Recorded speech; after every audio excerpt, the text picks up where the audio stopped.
ก็ด้วยนาหันตามาฟังลำเลือดต่อก่อนสลับซับซ้อนเพลงแห่ลำนำเบิ้งขึ้นสอดแจงขนม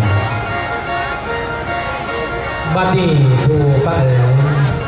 สวัสดีอัญญาเจ้าเล่าห้องน้องเลนนี้ได้เวลานาทีเสียงแค้นดังจนมาลำตั้งหาเสด็จตั้งแต่นี้ไปสอดแจ้งฝากจึงเป็นมาฟังรับเรื่องนี้คำพ่อสมคุณสิกาวจ่าให้พ่อหูขอโทษเด้อนิท่านขั้นบัถือกับไผ่โปรดอภัยเด้อเจ้าเฮาบ่ได้วิจารณ์เอาพี่น้องมาข้องเกี่ยวให้ความสุขเพียงฝ่ายเดียวคือเสียงรับเท่านั้นไปตามพื้นเรื่องนิทานคำคือที่ลูกหลานเศร้าคณะบาลูแคทแมนศิลป์ภูมิใจเสนอพระเดชพระคุณทานมาในนิทานพื้นบ้านนั่นก็คือนิทานลูกไส้กบคำผ้าลูกไส้ล่าคำเมียนิทานเรื่องลูกไส้กบคำผ้าลูกไส้ล่าคำเมียจะเป็นไปเพื่อใดเซิร์ฟประธานติดตามส่งกันหน่อยบัดนี้ผู้ฟัง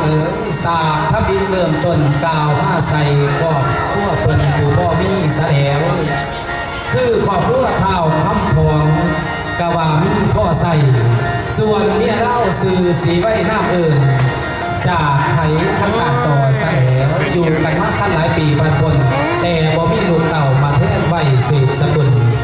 บัดนี้ผู้ฟังไปสถิติลาสาวสีไว้ไปเอือนอ่าวซะแล้วสาวนี้ท่านในส่วนตนให้แฟนหูปองแปวสาวสีไว้นะครับก็ได้มอบนาทีแก่นางเอกสาวเสียงอ่อนบางอ่อนพรแก้วมอบให้บรรทุนขน่อยในนิทานทองเรืองลูกไส้กบคำผ้าลูกไส้ล่าคำเมียมันข